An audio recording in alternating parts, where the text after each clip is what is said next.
Good day and welcome to Zoil's News. I am Michael Reed and this is our top story today. China orders ethnic minorities to integrate under sweeping new unity law. China's new ethnic unity law pressures minorities to assimilate. It took effect July 1st and reaches into schools, neighborhoods, and even overseas activity. Under the new rules, schools and government agencies must use Mandarin Chinese as their primary language. Classrooms must ensure that their curriculum forges a strong sense of the community of the Chinese people. And all parents must guide children to love the Chinese Communist Party and the Chinese people.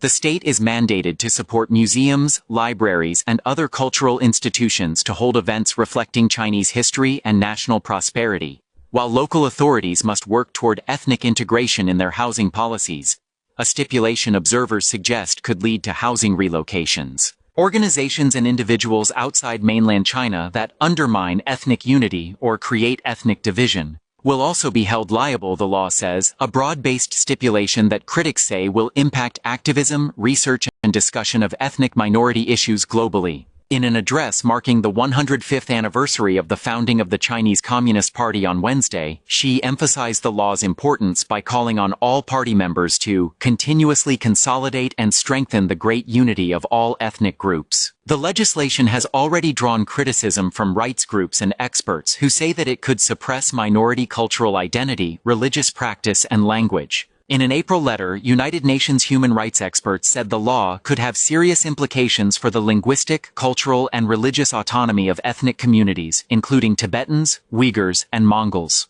They also warned of the potential for transnational repression, given that the law may be applied overseas. For some observers, the law appears to be a final step in a years-long evolution of Chinese policy to emphasize national identity over ethnic autonomy. Critics have viewed that policy shift as the aggressive push toward assimilation. It's also widely seen as part of a broader vision to ensure national security under Xi, who came to power in 2012 following widespread 2008 protests in Tibet and deadly unrest in Xinjiang, home to its Uyghur minority. With the new law, Beijing is no longer treating ethnic unity as a general political slogan or a matter of local propaganda work, said James Leibold, a professor at La Trobe University in Melbourne focused on China's ethnic policies.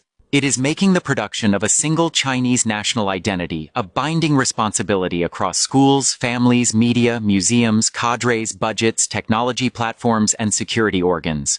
He said, "The message is clear. Minority identity is acceptable only when it is subordinated to a party-defined Chinese identity." Leibold also points to a likely chilling effect of the law on overseas scholars, journalists, activists, diaspora communities, and others who study or criticize China's nationality and borderland policies, saying it could encourage self-censorship, discourage travel, and narrow scholarly debate. In recent years, China's Communist Party has ramped up oversight of religious institutions, rolled back the use of ethnic minority languages in primary, secondary schools, and kindergartens. Beijing has been accused of serious human violations, including of Uyghur and other Muslim minorities in Xinjiang. Chinese officials deny those claims. Large-scale arbitrary detention. It's also faced allegations of widespread transnational repression. A 2022 report from human rights campaigner Safeguard Defenders said it had found evidence of more than across the globe to monitor, harass, and in some cases repatriate Chinese citizens living in exile. Beijing has denied this. 100 so-called overseas police stations. Beijing says its new ethnic unity law protects the legitimate rights and interests of all ethnic groups, and does not undermine ethnic minorities' use of their own language. When asked about the potential for long-arm jurisdiction, at a press conference Monday, Vice Minister of Justice Hu Weili said it aligns with the basic norms of international law for countries to protect their sovereignty. Ethnic unity is a crucial cornerstone of national prosperity and development, he said. Illegal activities that deliberately incite ethnic tensions, undermine ethnic unity, and endanger national security will erode the foundation of ethnic unity and harm the public interest and the legitimate rights and interests of the people.